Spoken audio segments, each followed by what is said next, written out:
Ukrainians, by nature, very free people. Ukraine creates its own heroes for the government of countries like Russia to understand the government of countries like Ukraine, because they're completely different. The idea is that they have to win this war. Maybe we understood it better, how much Ukraine has changed in the last 8 years we were here.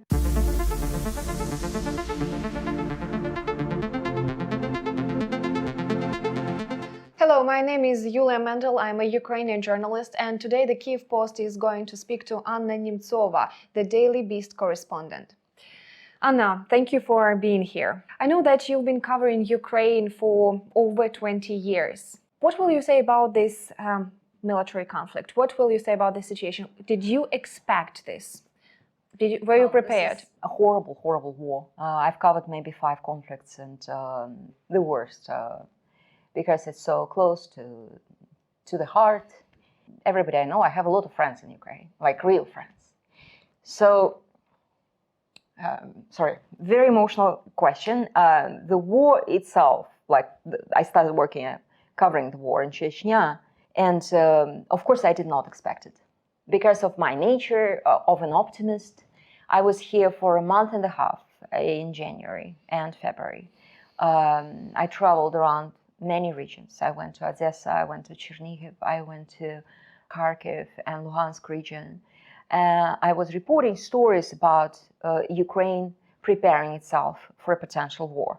And I spoke with people about their plans for evacuation or their plans for defending their country. In Chernihiv, for instance, I interviewed a guy helping hospital with children who have cancer of blood. They don't have a long life ahead of them, maybe 4 or 5 years. They're on heavy medication, and it's very important to keep them in sterile environment. So he was preparing for the evacuation of the hospital. And I remember speaking with him and thinking, this is insane, because he knew the bridges would be blown up if there is invasion from the direction of Belarus. So he would have to put all these children with blood cancer on a raft and transport them across the river. And at that moment, when there was no war, this whole preparation process sounded absolutely unbelievable, you know? It was breaking my heart. And also for all the guys, young men in Ukraine who I interviewed, it was a dilemma. Somebody like a hipster who was turning garbage into art said that I would get on a car and drive towards Lviv. And others would say, even girls, you know, we've been trained as nurses, we're definitely staying in Kharkiv, and we're not going anywhere. We are going to defend our city, we are going to live in basements or, some sort of improvised hospitals, and just help, wounded, help, injured, help people. I would say at that point, the majority of people I interviewed did not believe that the war would happen. They were more like me. They were optimists. So did the guy evacuate the children? Some, yes. I hope to interview him again and see him this weekend. Some children were evacuated. It all depends on parents, as you know. It is very hard, and we saw that in many conflicts, for people to decide that that's it. I'm leaving my home. I might never come back. I might never see these walls again. And I would have to survive somewhere in some strangest place, even if it's in my country, but it's not my home. So in Chechnya, for instance, we saw these refugees going back and forth. Their houses were completely ruined in Grozny, but they would return to the ruins and see the ruins, because in these ruins, maybe their loved ones were killed. You know, this is something that brings people back again and again, and these poor refugees, they always go back and forth, and their heart is at home, and they're completely torn. That's the war. You told these stories about the interviews and driving the country. You saw people preparing. What can you say right now, when the war started, about the people of Ukraine? Are they brave? Are they united? Was that helpful? And the magic question, what is important, why so many people, why intelligence sources, why media believed, why diplomats, politicians around the world believed that Ukraine would give up in few days or few hours. And here, it's the second month of war and we are keeping defending the country. Is that about the people of Ukraine? Well, I would say that Ukrainians, by nature, very free people. And that's what the anthem says, that they would give everything for freedom, their lives for freedom.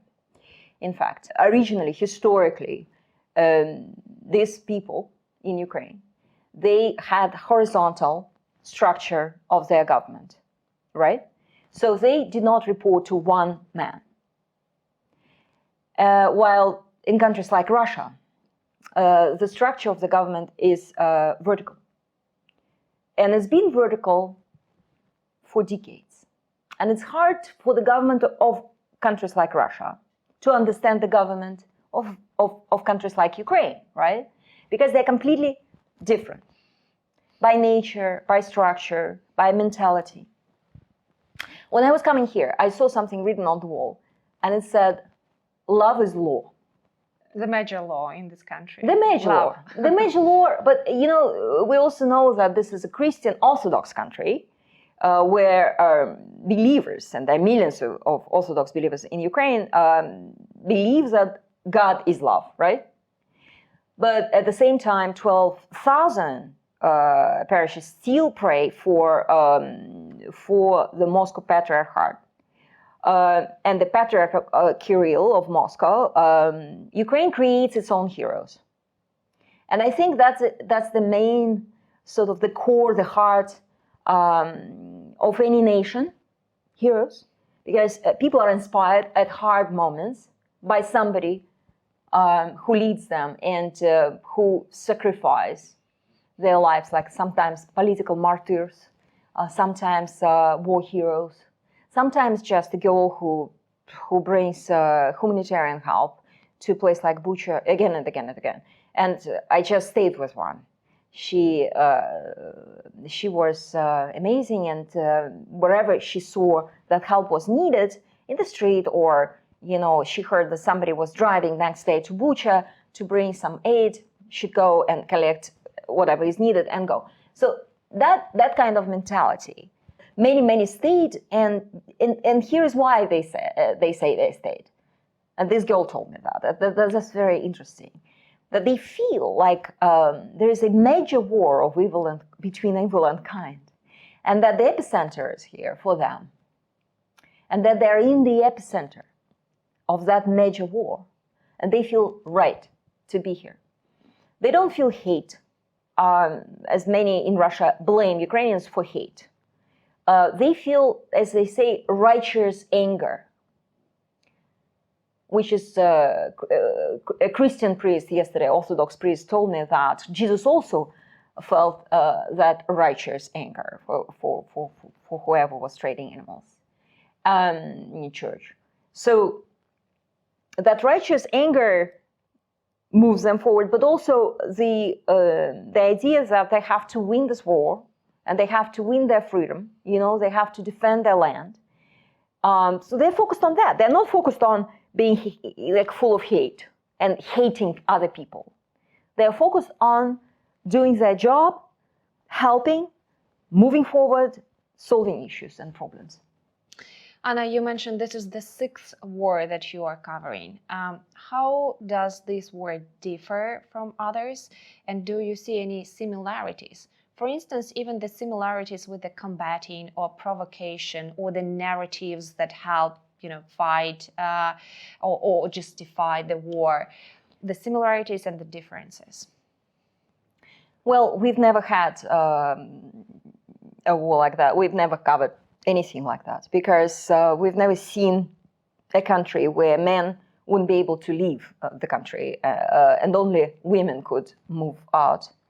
But this is understandable that Ukraine today, and that's again what other people, as you asked, diplomats and leaders of other countries did not really understand. Maybe we understood it better because we knew how much Ukraine has changed in the last 8 years we were here. we covered Ukraine. We knew that every woman, every child, every man would unite. Many, let's not generalize again. I'm sure that Medvedchuk, people like him, are also Ukrainians, and they're also a part of this people, right?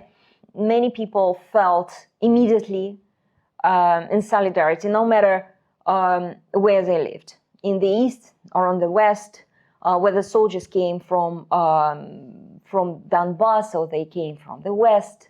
They rushed to defend their land and their borders.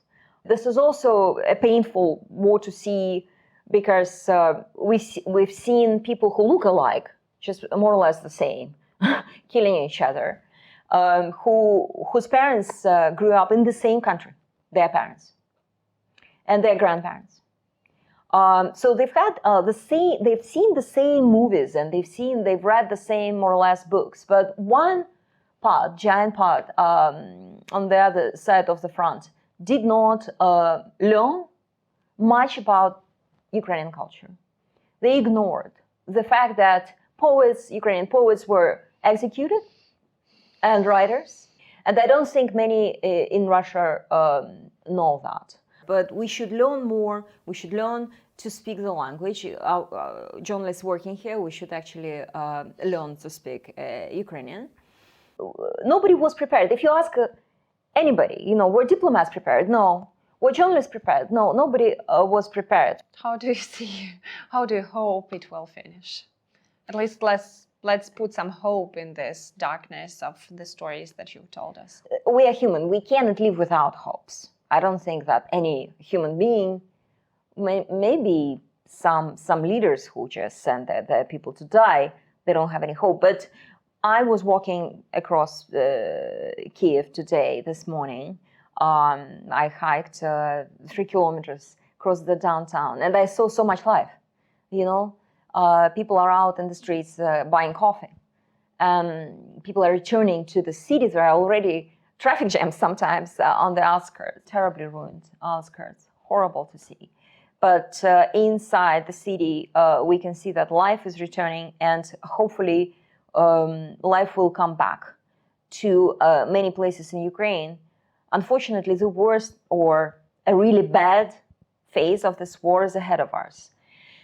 And that's the battles in Donbass and for Donbass in the east. In the coming few weeks, we'll see what will happen. Of course, my heart breaks when I think about more people dying.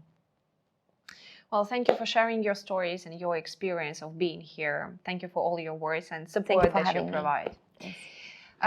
So we were talking to Anna Nemtsova, a correspondent of the Daily Beast, also contributor to many other foreign media outlets. Thank you for being with us.